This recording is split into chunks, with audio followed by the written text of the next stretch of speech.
ನಮಸ್ತೆ ಆತ್ಮೀಯರೇ, ನಿಮ್ಮೆಲ್ಲರ ಹಿತೈಷಿ ಆಧ್ಯಾತ್ಮಿಕ ಚಿಂತಕ, ಶಿಕ್ಷಕ, ಚಿತ್ತಚೇತನ ಜೀವನ ದರ್ಶನ ಅನ್ನುವ ಕಾರ್ಯಕ್ರಮಕ್ಕೆ ತಮ್ಮೆಲ್ಲರಿಗೂ ಸ್ವಾಗತ, ಸುಸ್ವಾಗತ.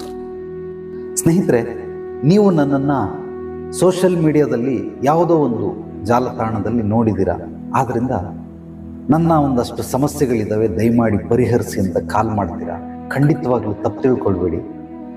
ನಿಮ್ಮ ಪೂರ್ವಾಪರಗಳನ್ನು ತಿಳಿದೇನೆ, ನಿಮ್ಮ ಬಗ್ಗೆ ನಾನು ಏನನ್ನೂ ಅರ್ಥಕೊಳ್ಳದೇನೆ ನಿಮ್ಮ ಸಮಸ್ಯೆಗಳಿಗೆ ಪರಿಹಾರಗಳನ್ನು ಆಗೋದಿಲ್ಲ. ಆದ್ದರಿಂದ ದಯಮಾಡಿ ನಿಮಗೆ ಎಂಥದ್ದೇ ಪ್ರಶ್ನೆಗಳಿರಲಿ ಅದಕ್ಕೆ ಉತ್ತರ ಕೊಡ್ತೀನಿ. ಎಂಥ ಗೊಂದಲಗಳಿದ್ರೂ ಕೂಡ ಅದಕ್ಕೆ ಸ್ಪಷ್ಟತೆಯನ್ನು ಕೊಡ್ತೀನಿ. ನಿಮ್ಮ ಮನಸ್ಸಿಗೆ, ನಿಮ್ಮ ಜೀವನಕ್ಕೆ ಪಾರದರ್ಶಕವಾಗಿ ಎಲ್ಲವನ್ನ ನೋಡೋದಕ್ಕೆ, ದೃಷ್ಟಿಸೋದಕ್ಕೆ, ಗಮನಿಸೋದಕ್ಕೆ, ನಿಮ್ಮ ಸಮಸ್ಯೆಗಳನ್ನು ಪರಿಹರಿಸ್ಕೊಳ್ಳೋದಕ್ಕೆ ನೇರವಾಗಿ ಬಂದು ಭೇಟಿ ಮಾಡಿ ನಿಮ್ಮ ಪೂರ್ವಾಪರಗಳನ್ನು ಕೂಲಂಕುಷವಾಗಿ ಪರಿಶೀಲನೆ ಮಾಡಿ ಸಮಸ್ಯೆಗೆ ಮೂಲ ಹುಡುಕಿ ಆನಂತರ ನೀವು ಕೇಳುವಂತಹ ಎಲ್ಲ ಪ್ರಶ್ನೆಗಳಿಗೂ ಉತ್ತರ ಸಿಗುತ್ತೆ. ಈಗ ನೀವು ಸಣ್ಣದು, ಮಧ್ಯಮ ಗಾತ್ರದ್ದು, ದೊಡ್ಡದು, ಬೃಹದಾಕಾರವಾಗಿರುವಂಥ ದೊಡ್ಡ ದೊಡ್ಡ ಪ್ರಶ್ನೆಗಳನ್ನು ಕೇಳ್ತೀರಾ, ಬೃಹದಾಕಾರವಾಗಿರೋದನ್ನು ಕೇಳ್ತೀರಾ. ದೊಡ್ಡ ದೊಡ್ಡ ಸಮಸ್ಯೆಯಲ್ಲಿದ್ದೀರಾ, ಬೃಹದಾಕಾರವಾಗಿರುವಂಥ ಸಮಸ್ಯೆಗಳಲ್ಲಿದ್ದೀರಾ. ಅದನ್ನು ನೀವು ಕೇವಲ ಕಾಲ್ ಮಾಡಿ ಒಂದೇ ಒಂದು ನಿಮಿಷಕ್ಕೆ, ಒಂದು ಮಾತಲ್ಲಿ, ಒಂದು ವಾಕ್ಯದಲ್ಲಿ ಅದನ್ನು ಪರಿಹರಿಸ್ಕೊಳ್ಳೋದಕ್ಕೆ ಸಾಧ್ಯವೇ ಇಲ್ಲ. ಅದಕ್ಕೆ ಸಾಕಷ್ಟು ಸಮಯ ಬೇಕಾಗುತ್ತೆ. ಈಗ ಕೈ ಇಷ್ಟುದ್ದ ಕುಯ್ಕೊಂಡ್ಬಿಟ್ಟಿದೆ, ಮೂಳೆ ಕಾಣಿಸ್ತಾ ಇದೆ. ಅದಕ್ಕೆ ನಾವು ಅರಿಶಿನದ ಪುಡಿ, ಖಾರದ ಪುಡಿ ಹಾಕಿದ್ರೆ ಖಂಡಿತವಾಗ್ಲೂ ಅದು ವಾಸಿ ಆಗೋದಿಲ್ಲ. ಅದನ್ನು ಆಸ್ಪತ್ರೆಗೆ ಹೋಗಿ ಅದಕ್ಕೆ ಸ್ಟಿಚ್ ಹಾಕಿಸ್ಬೇಕು. ಈ ರೀತಿ ಮಾಡೋದನ್ನು ಬಿಟ್ಟು ಸುಮ್ಮನೆ ಸ್ವಲ್ಪ ಅರಿಶಿನ ಪುಡಿ, ಪರವಾಗಿಲ್ಲ ಗುರುಜಿ, ಏನಾಗೋದಿಲ್ಲ, ಒಂಚೂರು ಅರಿಶಿನ ಪುಡಿ ಕೊಟ್ಬಿಡಿ, ಒಂಚೂರು ಕಾಫಿ ಪುಡಿ ಕೊಟ್ಬಿಡಿ, ಹಾಕ್ಕೊಳ್ರಿ. ಇಲ್ಲ, ಆಗೋದಿಲ್ಲ. ಬ್ಲಡ್ ಕ್ಯಾನ್ಸರ್ ಇದೆ, ಬ್ರೈನ್ ಟ್ಯೂಮರ್ ಇದೆ, ಹಾರ್ಟ್ ಅಟ್ಯಾಕ್ ಇದೆ, ಕಿಡ್ನಿ ಫೇಲ್ಯೂರ್ ಆಗ್ಬಿಟ್ಟಿದೆ. ಸೊ ನಿಮಗೆ ಪೂರ್ತಿ ದೇಹವೆಲ್ಲ ದೊಡ್ಡ ದೊಡ್ಡ ಕಾಯಿಲೆಗಳಿಂದ ತುಂಬಿದೆ. ಇದಕ್ಕೆ ಒಂದೇ ಒಂದು ಮಾತ್ರೆ ಹಂಗೆ ಮೆಡಿಕಲ್ ಸ್ಟೋರಲ್ಲಿ ತಗೊಂಡ್ಬಿಡ್ತೀನಿ ಹೇಳಿ ಅಂತಂದ್ರೆ ಆಗೋದು. ನಿಮಗೆ ಮೊದಲು ಡಾಕ್ಟರ್ ಶಾಪ್ಗೆ ಹೋದ್ರೆ ಪರೀಕ್ಷೆ ಮಾಡ್ತಾರೆ, ಅವ್ರಿಗೆ ಸಂಶಯ ಇದ್ರೆ ಚೆಕಪ್ ಮಾಡಕ್ಕೆ ಹೇಳ್ತಾರೆ. ರಿಪೋರ್ಟ್ ಬಂದ ನಂತರ ನಿಮ್ಮ ಸಮಸ್ಯೆಗಳು ಎಷ್ಟು ಗಾತ್ರದಲ್ಲಿದೆ ಅಂತ ಅದನ್ನ ಪ್ರಿಡಿಕ್ಷನ್ ಮಾಡ್ತಾರೆ. ಅದಾದ ನಂತರ ಟ್ರೀಟ್ಮೆಂಟ್ ಶುರು ಮಾಡ್ತಾರೆ. ಅದೇ ರೀತಿ ನಿಮ್ಮ ಸಮಸ್ಯೆಗಳನ್ನ ಪರಿಹಾರ ಮಾಡಬೇಕಾದ್ರೆ ನಾನು ಕೂಡ ಕೆಲವೊಂದು ಮಾನದಂಡಗಳಿದ್ದಾವೆ, ಅಂದ್ರೆ ತೂಗುದಂಡ ಅಂತ ಕರೀತಾರೆ.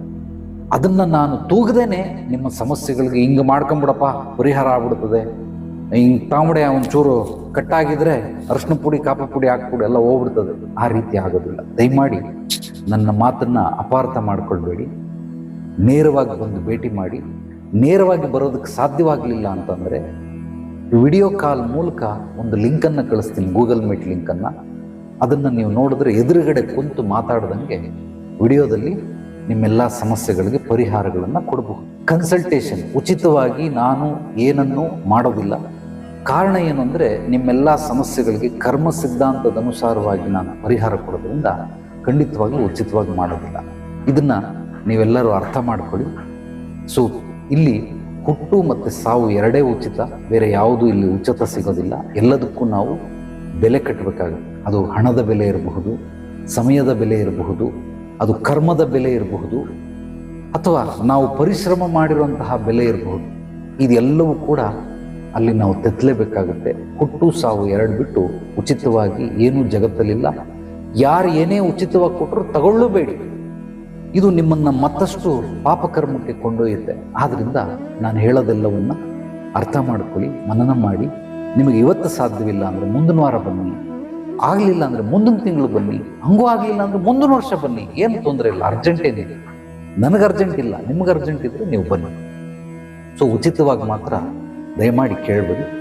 ಆದ್ದರಿಂದ ನನ್ನ ಶುಲ್ಕ ಏನಿದೆ ಅದನ್ನು ನೇರವಾಗಿ ಬಂದರೆ ಬಹಳ ಬಹಳ ಸಂತೋಷ. ಬರೋಕ್ಕೆ ಸಾಧ್ಯವಾಗಲಿಲ್ಲ ಅಂದರೆ ವಿಡಿಯೋ ಕಾಲ್ ಮೂಲಕ ಕುಂತು ನಿಮ್ಮ ಸಮಸ್ಯೆಗಳನ್ನೆಲ್ಲ ಕೂಲಂಕುಷವಾಗಿ ಪರಿಶೀಲನೆ ಮಾಡಿ ಆಮೇಲೆ ಬೇಕಾದರೆ ನಾನು ಪರಿಹಾರಗಳನ್ನು ಕೊಡ್ತೀನಿ. ಓಕೆ, ನಿಮ್ಮೆಲ್ಲರಿಗೂ ಬುದ್ಧಿವಂತರು, ಅರ್ಥ ಆಗಿದೆ ಅಂತ ಅಂದ್ಕೊಳ್ತೀನಿ. ದಯಮಾಡಿ ನನ್ನ ಮಾತಿನಲ್ಲಿ ಏನಾದರೂ ತಪ್ಪಿದ್ರೆ ಕ್ಷಮಿಸಿ. ತಾಯಿ ಜಗನ್ಮಾತೆ ಮಹಾಬಲಿ ವೀರಾಂಜನೇಯ ನಿಮ್ಮ ಸಮಸ್ಯೆಗಳನ್ನೆಲ್ಲ ಪರಿಹರಿಸಿ ನಿಮಗೂ ನಿಮ್ಮ ಕುಟುಂಬಕ್ಕೂ ಅತ್ಯದ್ಭುತವಾದ ಶಕ್ತಿ ಚೈತನ್ಯವನ್ನು ಪ್ರಾಪ್ತಿ ಮಾಡಿ. ಈ ವಿಡಿಯೋನ ನಿಮ್ಮೆಲ್ಲ ಸ್ನೇಹಿತರಿಗೆ, ಆತ್ಮೀಯರಿಗೆ ತಪ್ಪದೆ ಮರೆಯಲು ಶೇರ್ ಮಾಡಿ. ಜ್ಞಾನ ಹಂಚೋದ್ರಿಂದ ಬೆಳೆಯುತ್ತೆ. ನಮ್ಮ ಚಾನಲನ್ನು ಮೊದಲನೇ ಬಾರಿ ಭೇಟಿ ನೀಡಿದರೆ ಸಬ್ಸ್ಕ್ರೈಬ್ ಮಾಡಿ, ಲೈಕ್ ಮಾಡಿ, ಕಾಮೆಂಟ್ ಮಾಡಿ. ನಿಮ್ಮ ಅನಿಸಿಕೆ ಅಭಿಪ್ರಾಯಗಳನ್ನು ನನ್ನ ವಾಟ್ಸಪ್ ನಂಬರ್ಗೆ ವಾಯ್ಸ್ ಮೆಸೇಜ್ ಕೂಡ ಕಳಿಸ್ಬೋದು. ಎಲ್ರಿಗೂ ಒಳ್ಳೆಯದಾಗಲಿ. ನಾಳೆ ಮತ್ತೆ ಭೇಟಿಯಾಗೋಣ ಮತ್ತಷ್ಟು ಸತ್ವಭರಿತ ವಿಚಾರಗಳೊಂದಿಗೆ. ಎಲ್ಲರೊಳಗಡಗಿರೋ ಭಗವಂತನಿಗೆ ನನ್ನ ಭಕ್ತಿಪೂರ್ವ ಪ್ರಣಾಮಗಳು. ಸರ್ವೇ ಜನೋ ಸುಖಿನೋ ಭವಂತು. ಶುಭರಾತ್ರಿ.